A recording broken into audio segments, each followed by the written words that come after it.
What's up, my beautiful people? We're here to talk about the full supermoon, Scorpio, 7 degrees on April 26th/27th, depending on where you are in the world. If I could sum this full moon up in one word, it would be intense. Being in Scorpio, Scorpio is ruled by Pluto, right? And Pluto is just a day away from it turning retrograde. So when a planet is stationed, that's when the energy of that planet is most powerful. And I know you guys are probably thinking, oh, great, more intensity, right? What the hell? That's just what I need. Okay, but there's good intensity and there's difficult intensity. Or I should say there's no easy intensity. But let's just dive deep into these aspects and see what's up. Okay, so we have some major aspects going on here, right? This is definitely, we have a massive amount of energy in Taurus. So what does Taurus represent? Taurus rules the second house. Taurus is about our values, about we want to, like, our morals and our ethics, what we want to feel like, what we want to receive, like how we want to be. Venus rules Taurus, and Venus is in its home sign of Taurus. Now, Venus is still conjunct to Uranus. It's exactly conjunct to Black Moon Lilith, which is retrograde. And then we have Mercury here at 16 degrees. And we have the sun here at 7 degrees. So all these energies sitting here, and they're all opposed to the moon and squaring Saturn. So we have a massive T-square here, okay, between Saturn and the moon, and then the moon opposed, blah, blah, blah, right? This is deep. This is intense. Now, these are the difficult aspects, okay? Now, we have an equal and opposite amount of positive aspects. It's a good thing. Now, Mars in Cancer can be very emotionally intense, can be emotionally like passive aggressive if you're like really frustrated. But this is like our desire to dive deep. And the fact that it's conjunct the vertex. Now, transiting vertex, not really, I don't typically include that, but if we're gonna, might as well just throw it in here. This would just sort of be like the icing on the cake, so to speak, for the intensity of Mars. So this speaks about intensity everywhere, all day long, in every way. Okay. So this Saturn-Uranus square, this is the energy that we're feeling all year long, right? And Saturn represents our control. And then, of course, Uranus represents our growth, our rebellion, our explosion into this new chapter, this new life that we're moving into. And with this sextile from Saturn to Chiron, and the semi-sextile from Chiron to Uranus, this is really we need this intensity to push us up to the next level. If we didn't have this nudge from the universe, we wouldn't move, we wouldn't go, it wouldn't happen, right? So we really do kind of need this. All right, now Pluto is also, let's see, semi-sextile to Jupiter, and we have it, it is aspecting the nose, right? Yes, Pluto is sesquiquadrate to the north node and semi-square to the south node. So the sesquiquadrate to the north node, that's past life shit coming in, okay? There's a lot of karma going on here as well. Scorpio, ruled by Pluto. Scorpio is all about digging into the subconscious, right? Opening up that subconscious mind and letting all these new energies flow and really diving deep into the abyss of the parts of our consciousness that we haven't traveled to. And really this year, that's sort of what the Saturn Uranus square is all about. So I feel like this full moon sort of represents the full embodiment of this square in its entirety, right? And the sun being just 3 degrees away from Uranus, that energy is not going to be exact for 3 days, but it's still building up. And, with this energy all hitting together, it's still building up to that really unexpected breakthroughs, breakdowns, breakaways, breakups, just breaks. We have to break to grow, right? So this could be breaking the heart chakra open to explore these new levels of consciousness and these new levels of feeling. You maybe start feeling all of a sudden like feeling or experiencing, have an epiphany of something that you've never seen before. Now, when we activate, this is basically what DNA activation is, okay? So when we activate this DNA, we don't really know, like, if we experience a new level of feeling, right? Like, you ever felt something so really strong and like, wow, I've never felt like this before. We're all feeling that on a whole nother level. So if we're all like, wow, I've never felt like this before, holy shit, what's going on, right? We have to integrate that. We have to process it. We have to learn to embody it because it activates. And now there's all this strange energy going on in our consciousness, right? We don't really know how to work with it. So this is the Uranus energy of allowing it to flow through and letting go of the control and needing to understand it. Because when we activate this energy, it's like, okay, have all this new energy going on in me. I don't understand it. I don't know what is going on with me. I feel crazy. You have thoughts and going on in your mind all over the place. This is where we can get stuck in the past or, stuck in the future. We can get in our head about, all this cerebral energy, especially because of the Aquarian energy as a fixed air sign. This is very, very cerebral, right? So this is all about, and with Chiron being sextile to Saturn, that's sort of like favoring the cerebral type of energy on top of the great conjunction. And the semi-sextile is a little bit weaker, okay? So it's we have these multiple different layers of multi-dimensional facets that are very, very thin right now and allowing us to open up to travel into these different dimensions. So you really got to kind of be a bit of a psychonaut to really embrace this energy. If it makes you feel it, it's going to be uncomfortable, right? Intensity is uncomfortable. Some people thrive on it. Some people hate it. Whatever this intensity brings up in you, allow it to go through you. Allow it to be okay. Like, all right, like watching this, feeling like, fuck, man, I don't know what the hell's going on with me. I'm just feeling all over the place. Breathe. Like, focus on self-care. Focus on, okay, what do I need right now? All right. If you feel very scatterbrained, okay, because this energy, as we're expanding, okay, this energy can make us feel like we're a lot of control.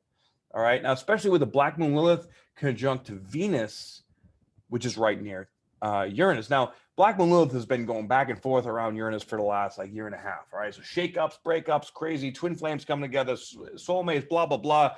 Crazy passion, crazy intensity. There's shadow sides and there's light sides to all of this, right? But with this exactly conjunct like this is really digging deep into the deep passions of the sort of rebellious side of what we want to receive, right? So, and being in Taurus, this is about, how we want to how we want to be touched, how we want to be embraced, how we want to be looked at, right? Like this is a lot to do with relationships because Taurus represents the physical body. Like, it represents the things that we love, that we like, our morals, our ethics, our values, what we want to receive, what we want to have in our life. And of course, with Saturn here and Aquarius represents the collective, right? Community, everybody. So how are we connecting to people? But more importantly, how are we connecting with, like, the deeper the relationship, the more of a precedence this energy takes. Okay. So, and Mercury is there, of course, too, conjunct all these. So we're communicating and connecting deeply. Now, be careful not to lie to yourself, because Black Moon Lilith can be like a little bit of a bitch, right? Like, so if you go into the low vibration, it can bring up anger and shame and guilt and fear and insecurity and pain. And there could be blow-ups, especially with relationships here. If the relationship does not have a solid foundation, that foundation is going to get rocked and it's going to explode, and you're going to find all the problems that you were trying to avoid or that you weren't dealing with. They're going to come up, they're going to come out, and they're going to be ugly and painful. All right. You got to be willing to face yourself, especially with these aspects going on right now.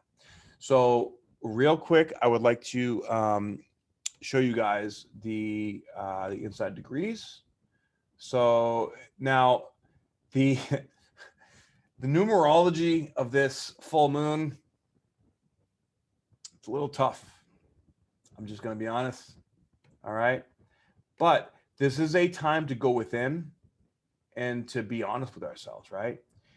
Here we have Scorpio, 7 degrees, a small cave located high in the hills and filled with goat dung.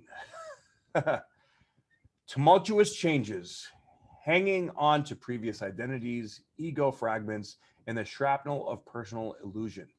You are plunged into a karmic process that exposes what is real and what is not, yet harbor such intense old places inside that it takes massive overhaul to get anywhere, forcing yourself up against a brutally harsh karmic path of exceedingly rough process. But this is what it takes when you have built up in reserve so much retrogressive stuff that you must be enveloped by it in order to uncover a way to be yourself again. Without all these barnacles and burdens, fierce shadow world, under duress, personal and collective, tremendously powerful, treacherous and rewarding, not for the faint-hearted. See what I said, intense? Okay, now this might sound dim or dark or difficult, but this is basically just saying that we are acknowledging these parts of our shadow that's gotta go. Okay, we're seeing our own bullshit. Now, how you respond to that bullshit depends on how much you're willing to look at yourself. How much are you willing to really acknowledge that, hey, I'm doing this. I've been creating this part in my life. I have been seeing this. I am not okay. This is where we are going to solidify our boundaries. This is where we're going to, okay, this person can't be in my life, or I can't be in this person's life, or this is where I'm going to go. This is where we're going to get clarity here, because Scorpio is the emotional detective, right? So as we emotionally detect all of these energies, we are going to navigate through our emotions in a whatever way that we can, okay? Do it with, just bear in mind around this time, and I would say probably 5 days before and 5 days after, all right? It's going to be an emotionally intense time frame. This is restructuring our emotional capacity to be able to break on through to the other side, right? And even Mars being in Cancer is another water sign, and that is activating. That's cardinal, right? We want to, so our Mars, we want to go deep into the emotions, so we're going to have this natural instinct to dive into it. But then all this fixed energy in Taurus and Aquarius is like, we got to do it this way, it's got to look like this, it's got to make it like that. So we have to be careful of being stubborn. Scorpio is fixed, stubborn. Aquarius, fixed, stubborn. Taurus, fixed, stubborn. A lot of stubborn energy here. On the world stage, we're probably going to see a lot of, like, dick measuring contests, so to speak. And that's going to probably get kind of ugly. However, as we navigate these emotions and these things that we don't want to feel, it's going to liberate us from this heaviness, this density that we've been sitting in. We need this, guys. Like, we do. It is what it is. Okay. It's interesting that the nodes are at 11 degrees, almost 1 degree away from the last decan. So the nodes are already 2/3 of the way done. So in the last decan, that's the mastery of this energy. So that's why, I don't know if you guys saw my retrograde season energy report. If you do, it's on my YouTube. Check it out. But the nodes being in the last decan, this is like, all right, we've learned everything we got to learn. Now we got to put it into action. Now we got to put everything together. Now we need it, because this is mutable, right? The nodes are going to be going into Taurus and Scorpio after, which are fixed. Shit's going to change. Shit's going to get locked down next year. Also, Also, Pluto is going to end up moving into 27 degrees, which is the same degree of 1776, when we had the American Revolution. All right. A lot of things lining up. So this is the preparation phase. This is where we must move into how we want this next chapter to be. All right. So if you want freedom, if you want to get into a different relationship, if you want to solidify your relationship, if you want to, be close to your children, if you want to be close to your family, if you want to be farther away from your family, whatever it is that you've been thinking about doing or wanting to do or trying to do, start the preparation now.